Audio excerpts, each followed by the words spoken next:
Hello friends.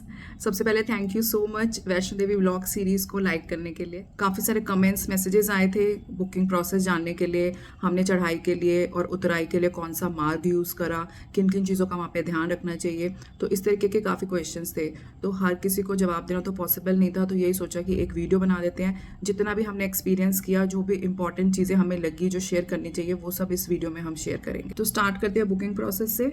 Site है maavaishnodevi.org। आपको screen पे वीडियोस भी दिखती रहेंगी, इसी से हमने सारी बुकिंग कराई है।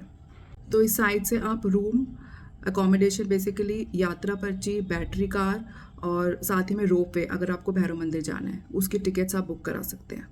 बुकिंग जो हमने साइट से कराई थी उसमें एक हैक है, कैच कह लीजिए, आप जो भी कह लीजिए, क्योंकि हमने बहुत बारी कराई है बुकिंग्स और कितनी ही बारी कैंसिल कराया है। ये आपने स्टार्ट के व्लॉग में भी देखा होगा कि पिछले 7 साल से हम वैष्णो देवी जाने का ट्राई कर रहे थे।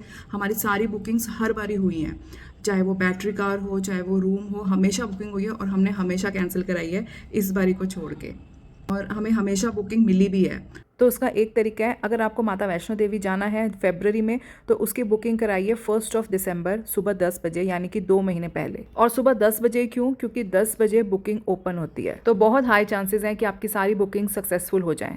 तो जैसे ही बुकिंग ओपन होती है, आप लैपटॉप लेके सामने बैठ जाओ और फटाफट से सारी की सारी जो भी आपको बुकिंग करानी है, बैटरी कार की करानी है, रूम की करानी है, हेलीकॉप्टर की करानी है, या फिर आपको रोपवे की करानी है, आप उसी वक्त कर लीजिए। और आपने जितनी भी बुकिंग्स कराई हैं उस सब की हार्ड कॉपी आपके पास होनी चाहिए, क्योंकि हार्ड कॉपी से ये फ़ायदा हो जाता है कि बस आप वहाँ पे जाके हार्ड कॉपी दिखाओ और RFID कार्ड ले लो, फिर हार्ड कॉपी दिखाओ, रोपवे की टिकट मिल गई आपको, हार्ड कॉपी दिखाओ, बैटरी की टिकट मिल गई। तो बहुत ज़्यादा वेट नहीं करना पड़ता और आपको थोड़ी सी प्रेफरेंस भी मिल जाती है। सबसे इंपॉर्टेंट चीज़ है जिसके बगैर आप यात्रा स्टार्ट भी नहीं कर सकते, वो है RFID कार्ड। तो जो यात्रा पर्ची की हार्ड कॉपी है वो आप दिखाएंगे, आपको RFID कार्ड मिल जाएगा। Bus stand, railway station, Tarakot मार्ग, यहाँ से RFID कार्ड मिल जाएगा। लेकिन RFID कार्ड लेने के विदिन 5 आवर्स में आपको फर्स्ट चेक पॉइंट क्रॉस करना है।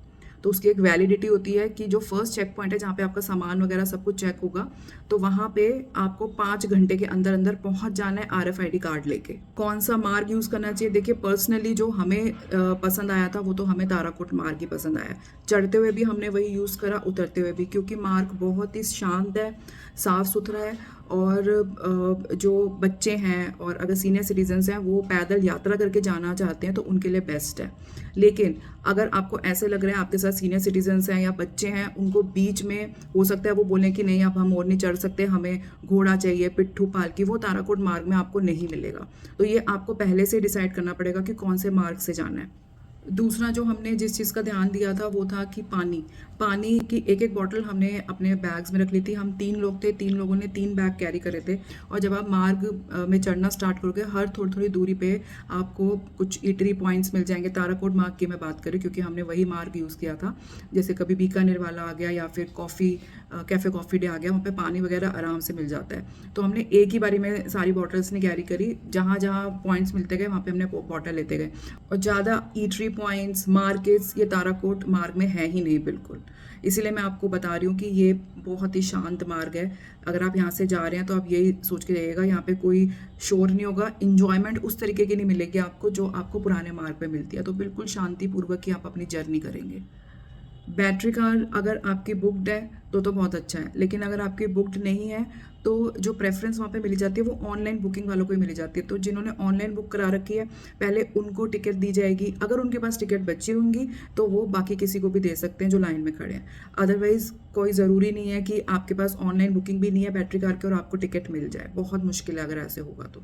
और बैटरी कार के भी स्लॉट्स होते हैं, 3 या 3:30 बजे चलती है, फिर 2-2 3-3 घंटे में चलती है। तो आपको पहले घर से प्लान करना पड़ेगा कि हमें यात्रा कब शुरू करनी है, अंदाजे से हम इतने बजे तक आदकुआरी पहुंच जाएंगे और उसके हिसाब से आप बैटरी कार का जो स्लॉट है वो चूज़ करिए। जो ताराकोट मार्ग से हमने चढ़ाई स्टार्ट करी थी, हमें लगभग 4 घंटे लगे थे, जिसमें हमने 1-2 शॉर्ट ब्रेक्स लिए थे, कुछ खाया पिया था, वॉशरूम ब्रेक्स लिए थे, तो 4 से 4.5 घंटे हमें लग गए थे। एक चीज़ जो बहुत ज़रूरी है वो ये है, जो हमें ऐसा फील हुआ कि ताराकोट मार्ग इतना ज़्यादा शांत है। अगर आप रात को जर्नी स्टार्ट कर रहे हो, रात को आप यात्रा स्टार्ट कर रहे हो, तो ताराकोट मार्ग ना यूज़ करते हुए आप पुराना मार्ग ही यूज़ करें। ताराकोट मार्ग तभी यूज़ करें अगर आप मॉर्निंग में अपनी यात्रा कर रहे हैं। जब आप माता के दर्शन के लिए जाएंगे तो वहाँ पे स्मार्ट लॉकर्स हैं, आप अपने मोबाइल वहाँ पे जमा कराएंगे क्योंकि ले जाना तो अलाउड नहीं है।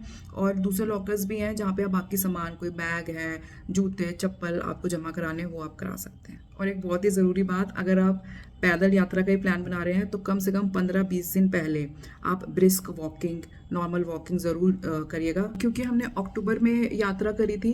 अक्टूबर में बहुत बारी यात्रा रुकी भी है, कैंसिल भी हुई है, क्योंकि बारिश बीच बीच में आ रही थी, लैंडस्लाइड्स भी हुई हैं।